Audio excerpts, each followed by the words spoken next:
Daily. Taste the Daily. வந்திருக்கும் இளம் சாதனையாளர்களுக்கும் அவங்களுடைய பெற்றோர்களுக்கும் தமிழக வெற்றி கழகத்தினுடைய தோழர்களுக்கும் என் நெஞ்சில் குடியிருக்கும் நண்பா நண்பிகள் உங்கள் அனைவருக்கும் மீண்டும் என்னுடைய பணிவான வணக்கங்கள். நான் இன்றைக்கி எதுவும் பேச வேணான்னு தான் நினச்சேன். பட் ஒரு முக்கியமான ஒரு விஷயத்தை பற்றி இன்றைக்கி நான் பேசலைன்னா அது அவ்வளோ கரெக்டாக இருக்காதுன்னு எனக்கு தோணுச்சு. அதான் அது என்னவா இருக்குன்றது நீங்களே கெஸ் பண்ணியிருப்பீங்க. எஸ், நீட்டை பற்றி தான்.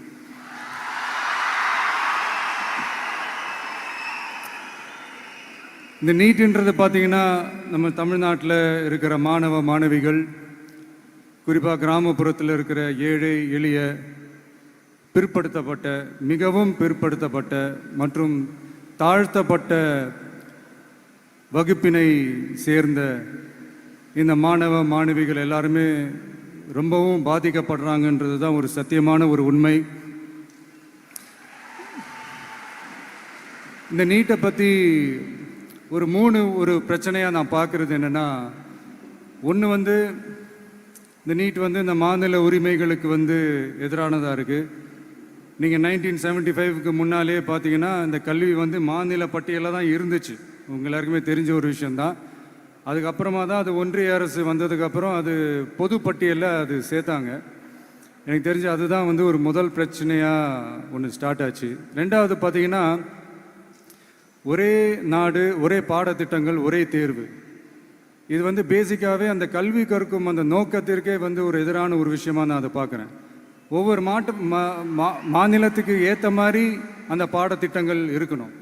இது நான் மாநில உரிமைகளுக்காக மட்டுமே இதை நான் கேட்கல. நீங்கள் பார்த்தீங்கன்னா அந்த கல்வி முறையில் பல்வேறு கண்ணோட்டங்கள், பல்வேறு பார்வைகள், டிஃப்ரெண்ட் பர்ஸ்பெக்டிவ்ஸ்னு ஒன்று சொல்லுவாங்க இல்லையா, அப்படி அதுக்கு ஒரு முக்கியத்துவம் கொடுக்குற ஒரு விஷயமா அது இருக்கணுன்றதான் என்னுடைய பார்வை. Diversity is a strength, it is not a weakness. பன்முகத்தன்மை அப்படிங்கிறது அது ஒரு பலமே தவிர பலவீனம்னு சொல்ல முடியாது. இதில் இன்னொரு முக்கியமான ஒரு விஷயம் என்னென்னா, மாநில மொழியில் படிச்சுட்டு,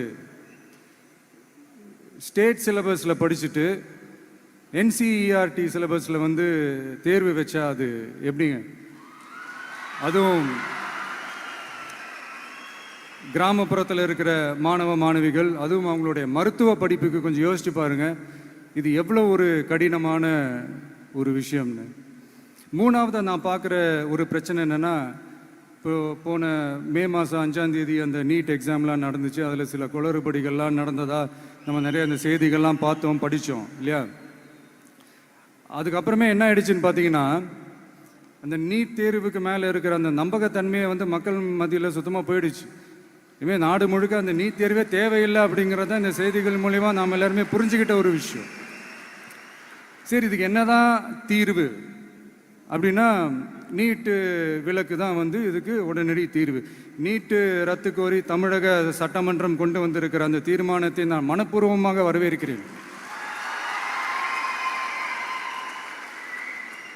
இதுக்கு அந்த ஒன்றிய அரசு அந்த கால தாமதம்லாம் எதுவும் செய்யாமல் தமிழ்நாட்டு மக்கள் அவங்களுடைய உணர்வுகளுக்கு மதிப்பு கொடுத்து இதை சீக்கிரமாகவே இதை சால்வ் பண்ணணும் அப்படின்றதான் இங்கே நான் கேட்டுக்கிறேன். சரி, ஓகே, இதுக்கு நிரந்தர தீர்வு தான் என்ன அப்படின்னா, அந்த கல்வி பொது பட்டியலேருந்து மாநில பட்டியலுக்கு கொண்டு வரணும்.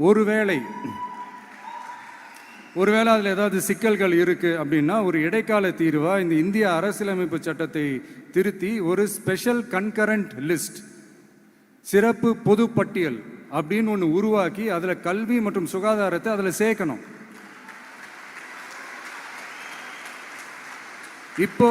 இப்போ இருக்கிற அந்த பொது பட்டியல் என்ன ஒரு பிரச்சனை அப்படின்னா, நீங்கள் அந்த துறைகள்லாம் பார்த்தீங்கன்னா மாநில அரசுகளுக்கு என்னதான் அதில் அதிகாரம் இருந்தாலும் அது முழுக்க ஒன்றிய அரசினுடைய கட்டுப்பாட்டில் தான் இருக்குது.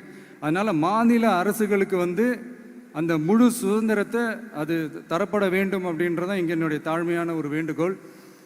ஒன்றிய அரசு அவங்களுடைய கட்டுப்பாட்டில் இருக்கிற ஒரு சில இந்த மெடிக்கல் காலேஜஸ்லாம் இருக்குல்ல, எய்ம்ஸ், ஜிப்மர், பிஜிஐ இந்த மாதிரி நிறுவனங்களுக்கு வேணால் அவங்க வந்து அந்த நீட் எக்ஸாம் நடத்தணுன்னா நடத்திக்கலாம். பட் இங்கே வந்து அந்த பிரச்சனை என்னன்னா, இது வந்து என்னுடைய ஒரு சஜஷன் தாங்க. இது நடக்குமா, உடனே நடக்காதுன்னு எனக்கு தெரியும். அப்படியே நடந்தாலும் அதை நடக்க விட மாட்டாங்கன்னு எனக்கு தெரியும். ஸோ அதனால் இந்த சந்தர்ப்பத்தில் என்னுடைய சஜஷனை வந்து உங்ககிட்ட அதை நான் பகிர்ந்துக்கணும்னு ஆசைப்பட்டேன். இதுதான் என்னுடைய தனிப்பட்ட ஒரு கருத்து நீட்டை பற்றி. ஸோ மற்றபடி வேறு ஒன்றும் இல்லை. வந்திருக்கிற என்னுடைய friends, learning is fun, education is celebration. ஜாலியாக படிங்க, ஸ்ட்ரெஸ் எல்லாம் எடுத்துக்காதீங்க. இந்த உலகம் ரொம்ப பெருசு, ரொம்ப ரொம்ப பெருசு. ஆப்பர்ச்சுனிட்டிஸ் அவ்வளோ இருக்கு, அவ்வளோ கொட்டி கிடக்கு. அதனால் ஏதாவது 1-2 மிஸ் பண்ணாலும் எதுவும் ஃபீல் பண்ணிடாதீங்க. அப்படின்னா கடவுள் வந்து இன்னொரு ஒரு பெரிய ஆப்பர்ச்சுனிட்டி உங்களுக்காக வச்சுட்டு காத்துக்கிட்டு இருக்கிறாருன்னு அர்த்தம். அது என்னன்னு தேடி கண்டுபிடிங்க. கான்ஃபிடென்ட்டாக இருங்க, நல்லதே நடக்கும். வெற்றி நிச்சயம், வெற்றி நிச்சயம். மீண்டும் சந்திக்கும் வரை நன்றி, வணக்கம். மாவட்டம் செங்கல்பட்டு தொகுதியை சார்ந்த சுபிக்ஷா என்ற மாணவிக்கு சான்றிதழ் வழங்கி பொன்னாடை போற்றப்படுகிறது.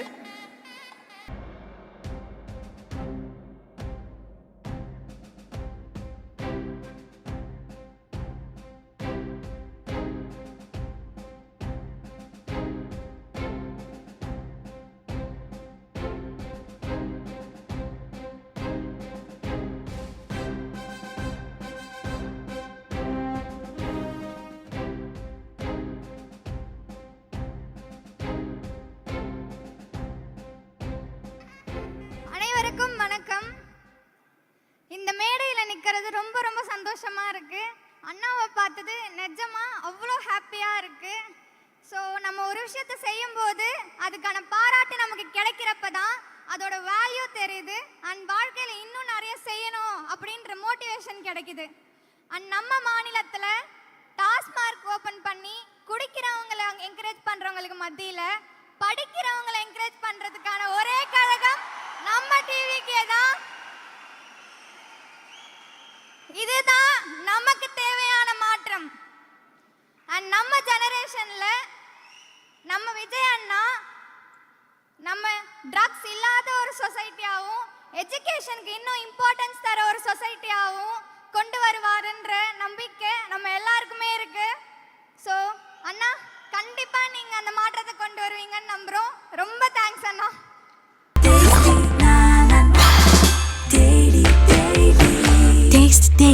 Taste the Daily.